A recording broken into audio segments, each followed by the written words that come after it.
Okay, let's do the sulfate ion again. So if you were told, show all the possible resonance structures for the sulfate ion as well as the final hybrid resonance structure, we're going to go to the periodic table of ions. We're going to go to the top box. We're going to find sulfate, write down his formula, write down what his overall charge is. And like we said before, we have to calculate the total number of electrons we need in the dot structure. So we'd go to the periodic table and see that sulfur is in family 16. He needs, or that means he's bringing 6 electrons to the dot structure.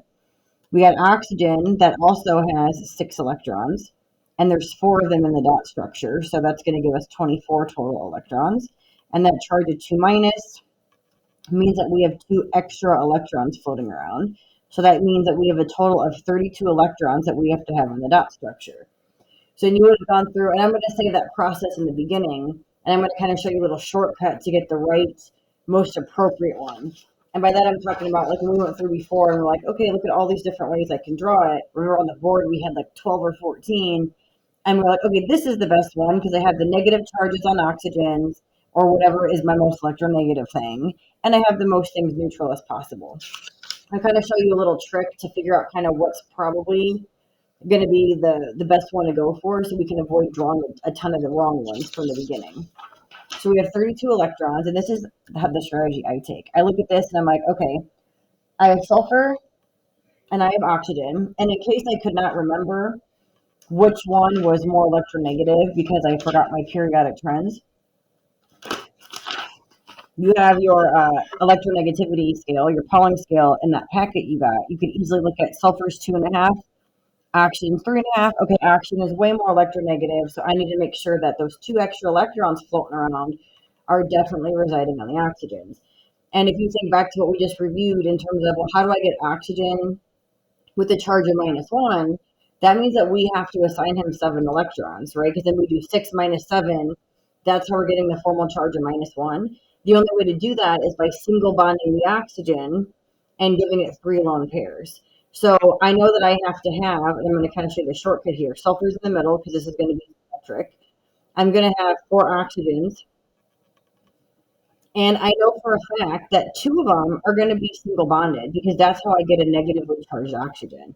So I'm from the beginning going to deliberately start by doing that because this will make these -1 each, right? Because they start with 6.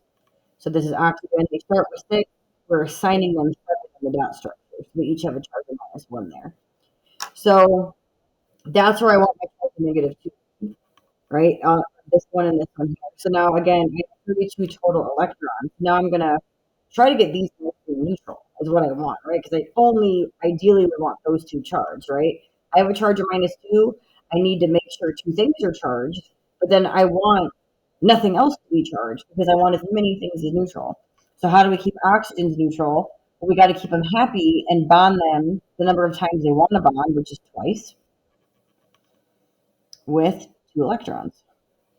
So now let's go through and double count to make sure that we have 32 total electrons in the dot structure.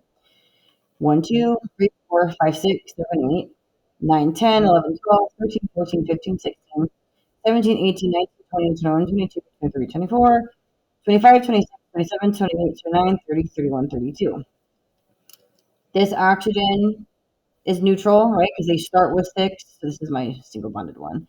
My double bonded oxygen starts with 6. We're assigning him 6, so those are 0. What about sulfur? He starts with 6, and we are assigning him in the dot structure 1, 2, 3, 4, 5, and 6. Right? We're claiming that he gets 6 electrons in order to bond like this. So he also has a formal charge of 0. So there's not a better one that you're going to be able to get. There's not a better one that you're going to be able to get. Right? So kind of use that strategy, right? Charge a -2. I'm going to have 2 things that are charged, and it needs to be oxygen. I need to single bond the oxygens to give them the negative charge, and then make everything else neutral based on like how many times things want to bond, just like Lewis dot structures before, and this will be the best possible one. So now we're looking at this, and the way I drew it, right, because there's 4 oxygens that are in sulfur.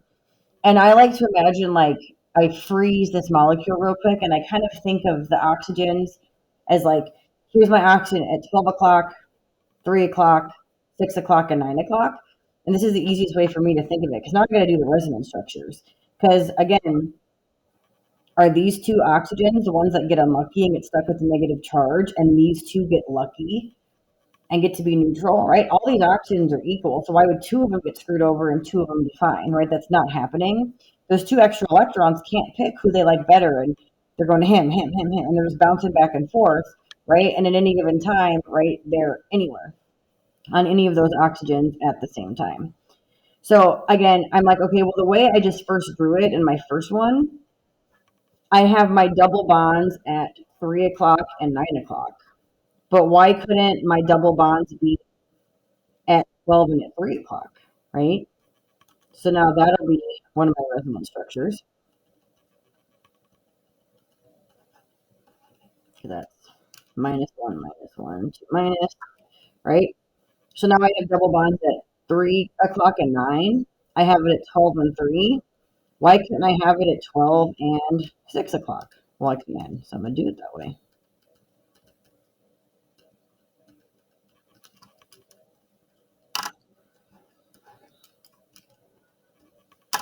Okay, and there's one other one that we are missing, right? I have 3 and 9. I have 12 and 3. I have 12 and 6. We are missing one other one. Right? We have not done the ones yet with it at 12 and 9 o'clock. Right? Those could be the lucky ones at any given time.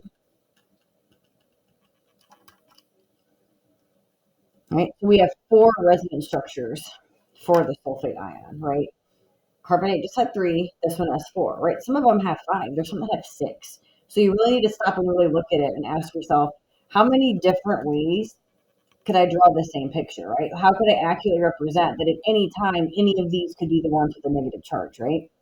So in this case, it just was a little bit harder than the carbonate example because we have 2 different electrons floating around on 2 different atoms at the same time. So we have to like make sure that we're thinking of every possible combination for 2 different positions for that single bond.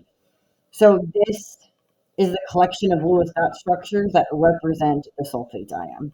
So these are the resonance structures, right? We're drawing the brackets, we're showing the charges, right? And technically, like, I mean, I want you guys to do these. They show that the red charge is in here, but usually you only see the charge out here. But you do need to have these double-headed arrows because this is our way of showing, hey, like these are all happening at the same exact time, right? There's not a single like pair of oxygens that are double and a pair that are single, right? This is all happening at the same exact time because we know that those electrons are moving around. So now let's draw the hybrid resonance structure for this thing. Maybe I'll flip this over. So in this case, every oxygen was either double or single, right? There was no triple bonds here. So I'm going to show that this way well, we at least know that they're all single bonded. We're going to do that dotted line to show, well, could be double bonded at any given time. These are my oxygens here. And this is how I assign the charge, right? I had 2 extra electrons because my charge was 2 minus. But that charge of -2 or 2 minus, it is being shared between 1, 2, 3, 4 oxygens. So that charge -2 is divided between 4 different oxygens. So I'm going to do 2 divided by 4. 2 electrons divided between 4 different oxygens. 4 oxygens are taking turns with those. And so this is like -1/2. Because 2/4 is 1/2. So that means that each of these has a charge of -1/2. You take 1/2 4 times, guess what? Your overall charge is 2 minus. That would be up here in the corner, right? And why is this charge -1/2, right? Because they had a 50-50 chance of being positive or negative, right? There was 4 oxygens and 2 electrons were floating around. So if 2 oxygens were double and 2 oxygens were single, right, that means that they had a 50-50 chance of having the charge of 0 or having a charge of -1, which is why on average their charge is -1/2. That's literally right between 0 and -1, right? And again, it's 50-50, right? And it's happening so fast. It's never quite 0. It's never quite -1. It's really stuck right in the middle, charged at -1/2 because those electrons are moving so fast. So that'd be the answer to that one. If you're still watching this video, I do want to make a comment real quick on how we know that those electrons are moving around again, because this would be like, I do have a question that's on the next test about, well, what even are resonance structures, and like why do we need to show them? Like what's the point of like showing all of this and this? Like why do we have to do that, and how do we know that we have to do that? How do we know we have to do that is kind of important too. So I'm going to kind of review um, what I said about bond lengths before. So a bond length is exactly how it sounds. It's the length of a bond. So in other words, it's like the distance between two atoms. So when two atoms are bonded together, right, like these two guys here, it's the distance between the two atoms in a bond. And we know there's like literally like a huge like index of all of these. We know the exact length between any two atoms if they're single bonded, if they're double bonded, or if they're triple bonded. Because atoms have a very particular atomic size, right? And we just have like S and P overlapping stuff happening. So we know what the exact length is. Like if you have a carbon-carbon single bond, we know what the exact length should be, and what are called angstroms. Angstroms are just a really, really, really, really tiny measurement. Because these atoms are so small, it would be like silly to measure them in like centimeters or something, right? So the angstrom, which is abbreviated like this, that's just a really teeny, teeny, teeny, teeny, teeny length that we're measuring them. But anyways, right, like we know a carbon-carbon single bond. We know what happens if has a double bond, we know what that length would be. If carbon is single bonded to an oxygen, we know that length. If it's double bonded to an oxygen, we know that length, right? Any two atoms, right? Single, double, or triple, we know the exact bond length of what they would be. So this is how we know that resonance structures are a thing, is because when like scientists were first questioning, well, shoot, is this happening? Like, do we really have this situation when two of them are unlucky and two of them are the lucky ones? Like, is this happening? Like, is this a phenomenon? Is it just like by chance that two get stuck with the negative charge and the other two are fine? So their way to solve that was looking at the bond lengths. Like, well, we technically know what the length between a sulfur and oxygen would be if it was single bonded. And we know the exact length if a sulfur and oxygen were double bonded. And I'm going to make these up right now. These are not the true bond lengths, but I want to keep this easy. So let's just pretend, okay, I'm keeping this really easy. Let's just pretend that a sulfur oxygen single bond was 2 angstroms in length. And let's say that the sulfur oxygen double bond was 1 angstrom in length, right? We're just pretending. They're not really those, but we're just going to pretend, right? The more bonds you have, the shorter they are. So single bonds are the longest. That's why I have 2 and 1 here. But again, these are made up numbers. But again, scientists know what those are. So they were like, well, we can take advantage of that.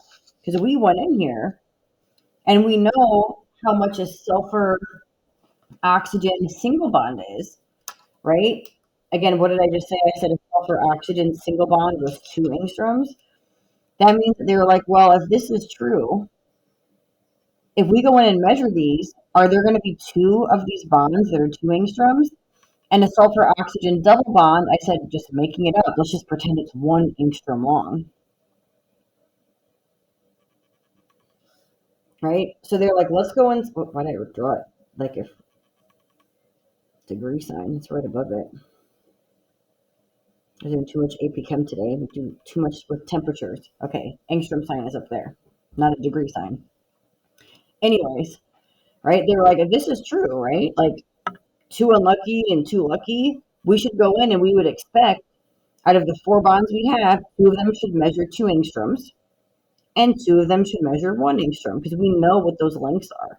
So they went in and they measured it and they're like, this is weird. There's not a single bond that's 2 angstroms, and there's not a, by single I mean like there's not just one. Like not single as in single bonding. Like there's not any atom that has 2 angstroms as a bond length. There's not any atom in here that has 1 angstrom as a bond length.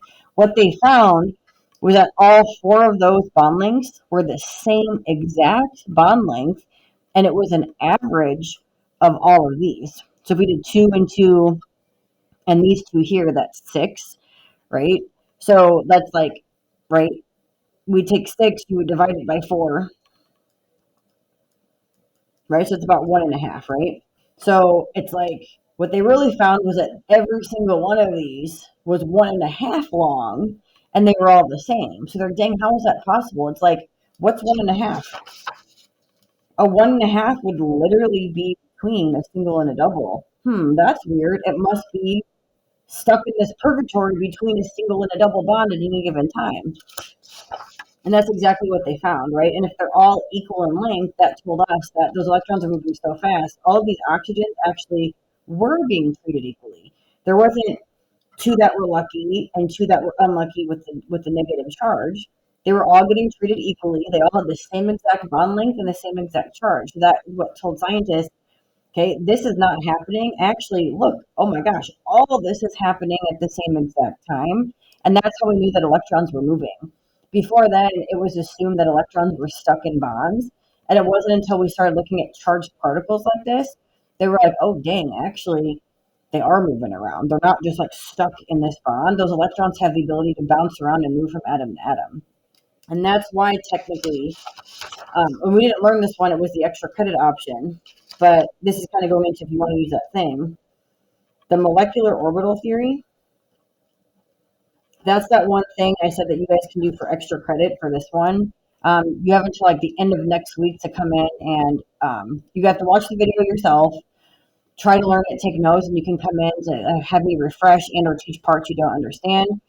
And then you can take that little test on it. I'll give you like one or two different of these. But this is that one theory that is actually able to describe all the molecular shapes, but that actually have resonance structures make sense. Because what we just learned with the valence bond theory, that was the one with the hybrid orbitals, like sp2s, sp3s. That was a theory that said that atoms hybridized themselves and then they were able to bond. That was one explanation that scientists came up with. We're like, dang, how the heck are atoms going from these crazy atomic orbitals to all of a sudden these perfect symmetric electron geometries? Maybe they're hybridizing themselves in doing that. And mathematically, it's able to predict everything. We're able to get the exact shapes and everything, predict bond orders, like everything. However, that theory assumes that the electrons are stuck in bonds once they're there. So once we kind of learned that, right, resonance structures were a thing or that the electrons are moving, we're like, dang, well, I guess technically the valence bond theory probably can't be the real explanation for molecular shapes, because electrons do move around. They're not stuck in bonds. So the molecular orbital theory is the other scientific explanation for how the heck we get all those molecular shapes and like electron shapes.